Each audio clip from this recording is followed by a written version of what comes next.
vous avez remarqué un petit peu, une des grandes particularités du film, c'est qu'il est drôle.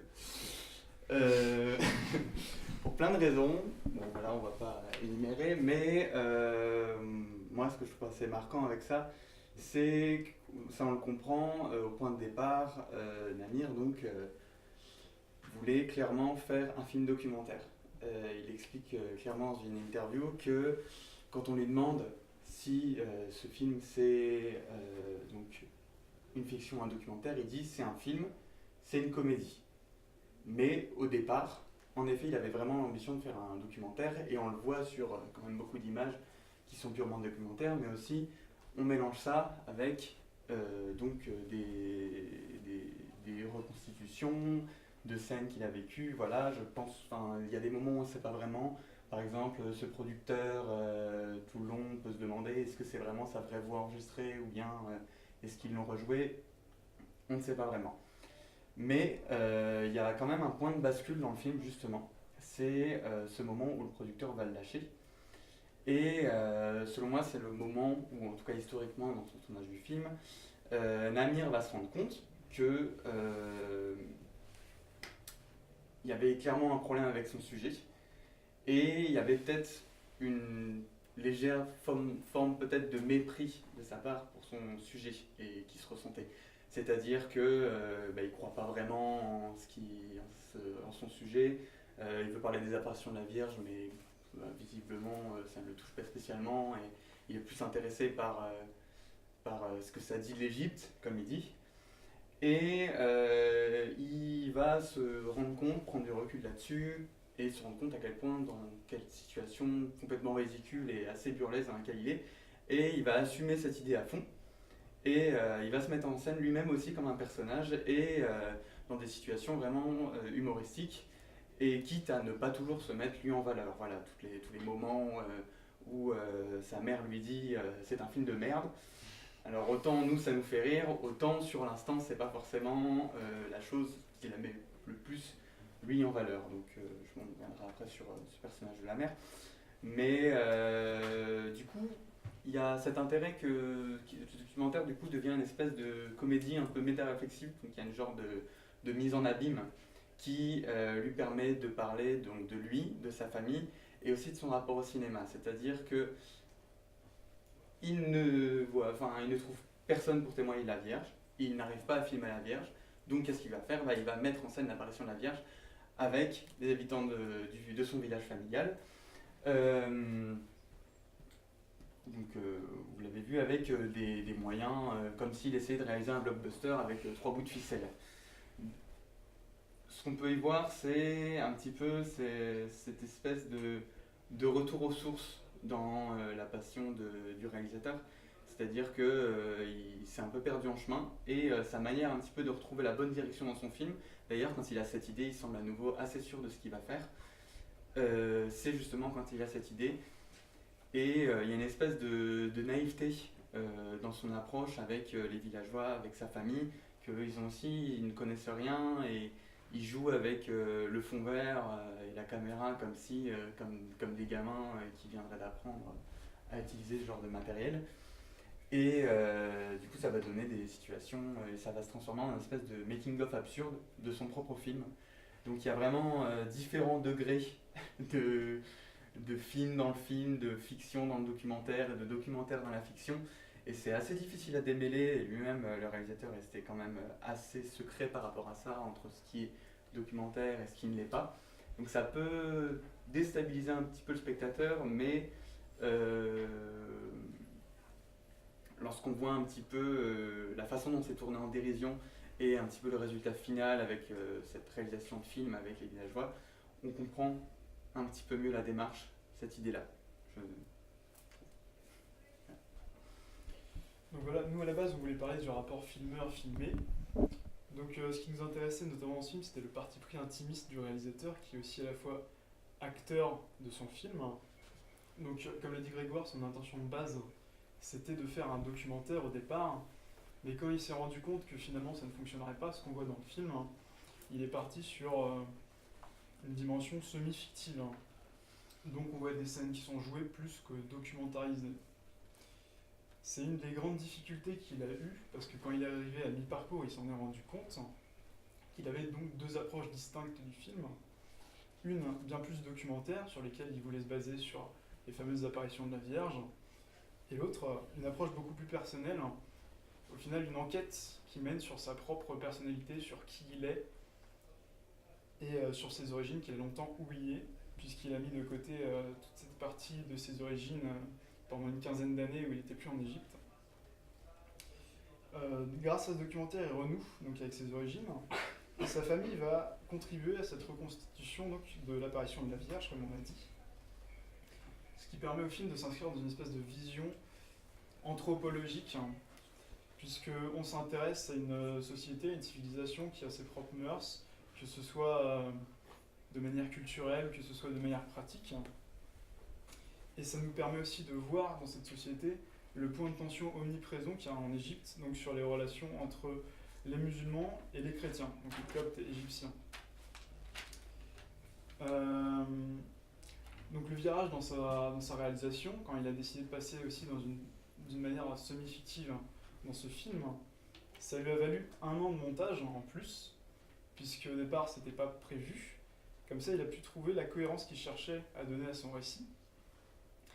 Et la spontanéité et l'aspect vraisemblable qu'on retrouve dans le film vient en partie de la présence de sa mère, Siam Abdel Messé, qui à la base elle n'avait pas du tout prévu de faire partie du film, puisqu'elle n'était pas consciente qu'elle allait être autant filmée, notamment dans les longues séquences sur Skype, le logiciel de communication, où elle était totalement filmée à son insu.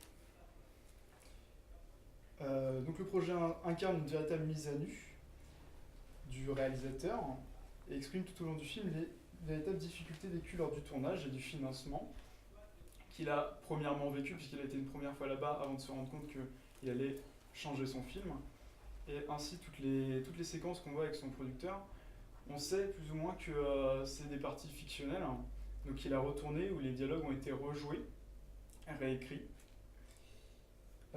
Grâce au film, on arrive à voir donc la crise idéologique du pays, qui constitue aussi une forme de miroir avec la crise identitaire que le réalisateur a lui-même, avec des questionnements sur son existence, ses croyances, le rapport à sa famille, et il reprécise fréquemment son positionnement sur ce qu'il pense, sur son idéologie, sur sa croyance, ce qui nous permet d'avoir son point de vue à lui, plus que le point de vue qu'il veut faire paraître du pays. Grâce à ces rapports familiaux qu'il met en scène, on peut voir la spontanéité, mais jamais la mise en scène n'essaie de tromper le spectateur, qui, à chaque fois, le spectateur, parce que les relations avec sa famille ne sont jamais factices. C'est toujours quelque chose de très spontané qui forme une espèce de contrepoint avec toute la partie fictive qui englobe le reste du film. Lorsque le réalisateur découvre ces fameuses histoires d'apparition, c'est pour lui le début d'un questionnement sur la religion. Depuis toujours, il a été entouré par une famille très croyante, puisque traditionnellement copte, et la vidéo qu'il voit peut remettre en question son propre rapport à la religion, et du coup, sa quête personnelle pour savoir si lui, il a raison. C'est ce qu'il essaie de prouver grâce à son film d'une certaine manière, puisque c'est toujours une remise en question de ce que lui pense. Donc dans le film, il est bel et bien question d'étudier, comme on l'a dit, la relation entre filmeur et filmé, même si ici le filmeur du coup va jouer sur 2 tableaux, puisqu'il est à la fois l'acteur et le réalisateur, il est derrière la caméra mais aussi devant. Donc le documentaire est en quelque sorte un documentaire égocentré, un documentaire sur lui-même, qui fait du réalisateur l'objet de sa propre œuvre. C'est une forme d'introspection. Malgré tout, il y a d'autres filmés, il y a sa famille, il y a aussi des habitants égyptiens, mais cependant le film ne va pas essayer de donner une vérité vis-à-vis d'eux, mais une vérité qu'il essaye d'insuffler en favorisant son point de vue à travers son propre prisme. On peut donc conclure que ce film sait parler de lui-même lorsqu'il suppose que la réalité de chacun n'est finalement pas celle des autres, qu'il ne suffit pas seulement de se fier à ce que l'on voit ou à ce que l'on ne voit pas. Je ne sais pas si vous avez quelque chose à dire. Non, mais si vous voulez, si vous avez des questions à poser ou si vous voulez faire une remarque sur le film qu'on vient de voir, je vous invite à à prendre la parole.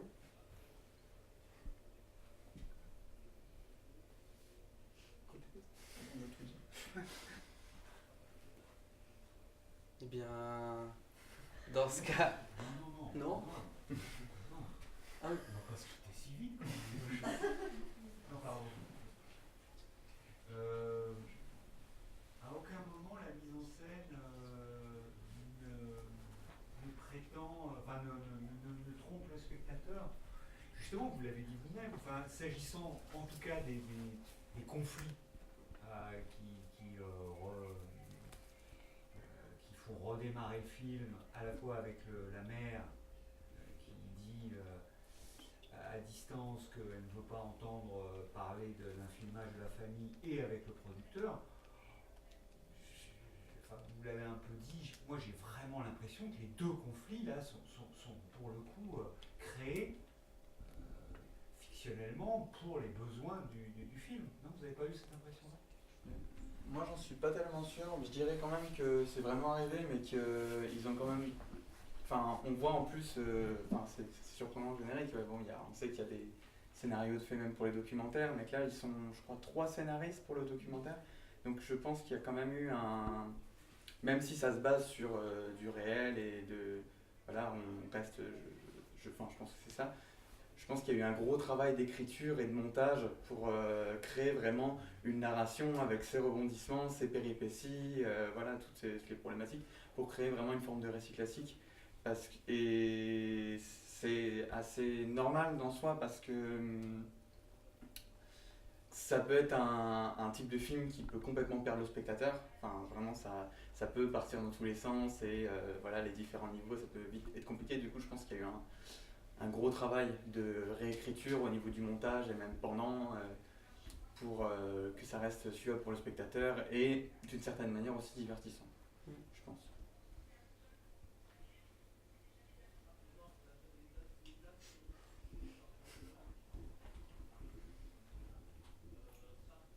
Aucune question. Bon. Une remarque peut-être? Parce qu'il y a un film qui est un peu sur le même sujet, en tout cas sur le même territoire, c'est-à-dire l'Égypte profonde, enfin le sud de l'Égypte. C'est un film documentaire, pour le coup, un vrai film documentaire, entre guillemets. Alors je le cite de mémoire, je crois que c'est Je suis le peuple, d'Anne Roussillon, qui est un film qui est sorti en 2015. Et c'est un film vraiment qui raconte une relation d'amitié un peu improbable entre la réalisatrice, qui parle arabe, et donc un villageois dans un village reculé du sud. Et là, pour le coup, le film donne à voir sur la durée les relations complexes à l'intérieur du village, et surtout le point de vue d'un homme traditionnaliste, assez proche dans ses idées a priori des frères musulmans. Donc ce personnage avec lequel la réalisatrice se lie d'amitié. Excusez-moi, je digresse, mais je cite ce film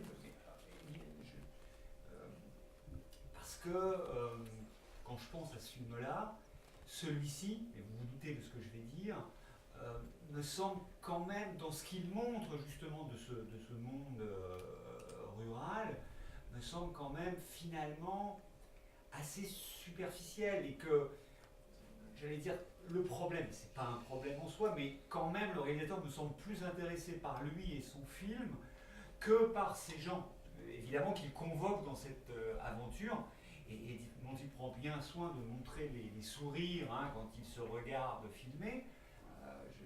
Et ça, c'est évidemment assez sympathique. Mais finalement, il y a un moment où moi j'ai cru qu'on allait aller un peu plus de ce côté-là quand un des cousins explique ses difficultés au quotidien. Mais bon, voilà, ça retombe finalement assez vite. Et c'est toujours la question du making, enfin du film, de faire le film, qui est l'enjeu principal du film. Bon, mais vous l'avez dit. Mais ça me semble quand même être une limite. Je pense que c'est aussi peut-être une limite personnelle du réalisateur qui ne semble pas réussir à s'intéresser ou au moins à prendre conscience de ces problèmes-là. On vient de le voir par exemple avec le générique à la fin, quand le producteur semble le rappeler par rapport à la révolution, le printemps arabe, et il semble pas peu intéressé par la question. Et au final, oui, c'est presque plus un film familial, presque un road movie à travers l'Égypte pour retrouver sa famille.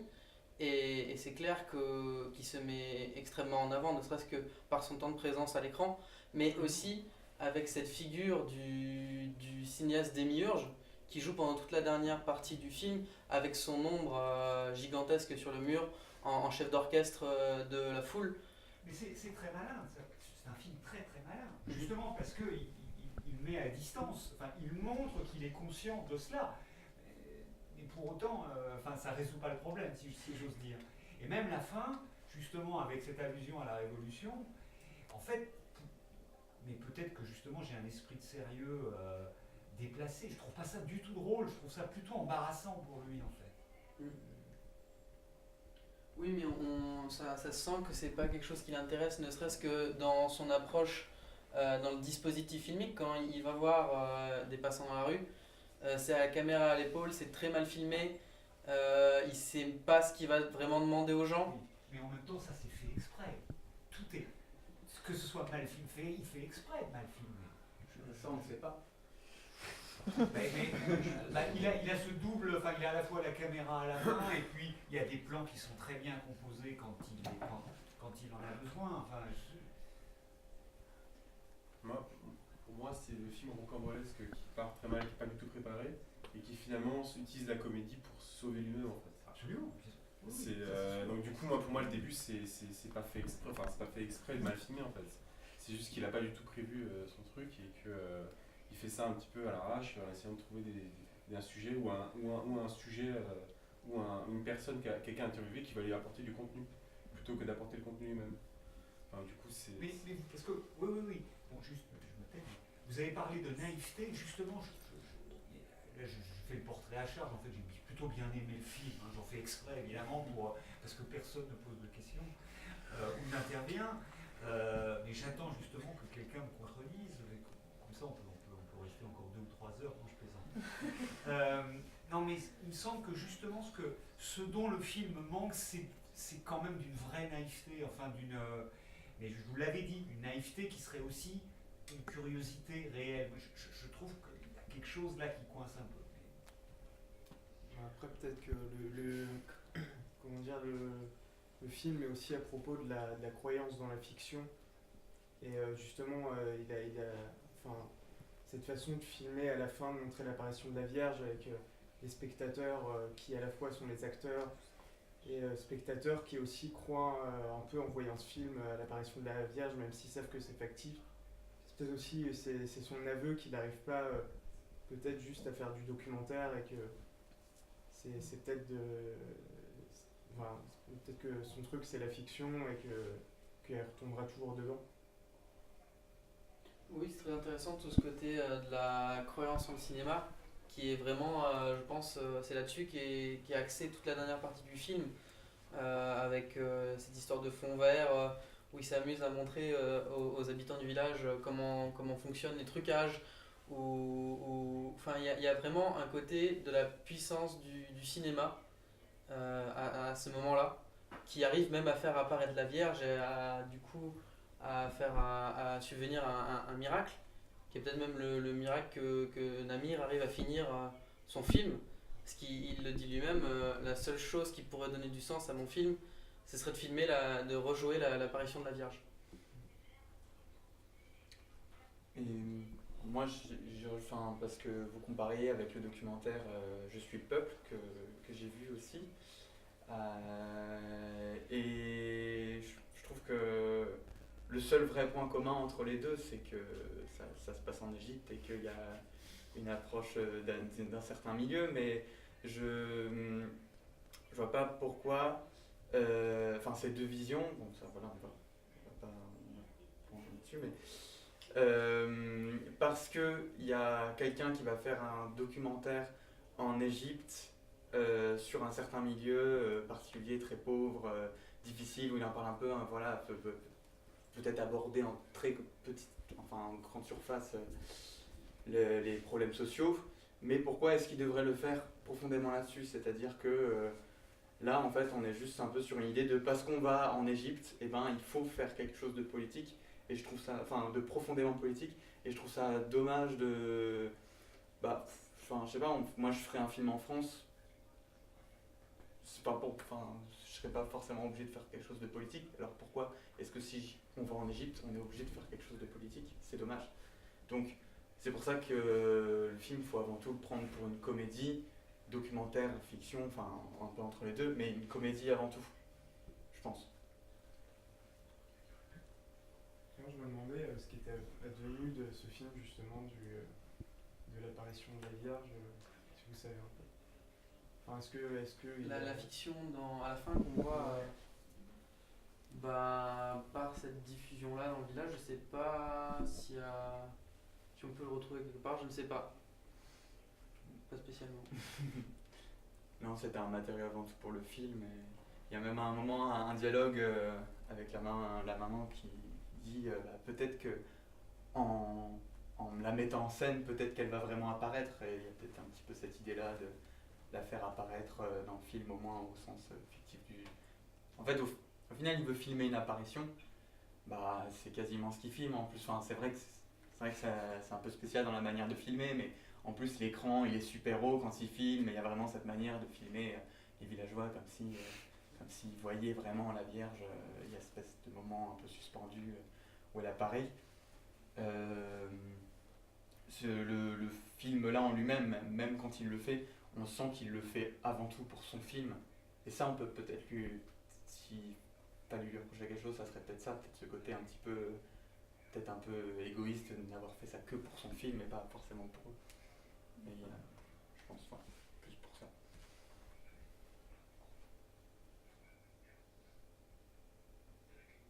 Très bien. Et du coup, je vous remercie pour avoir été présent à cette dernière projection dans le cadre du séminaire d'écriture documentaire.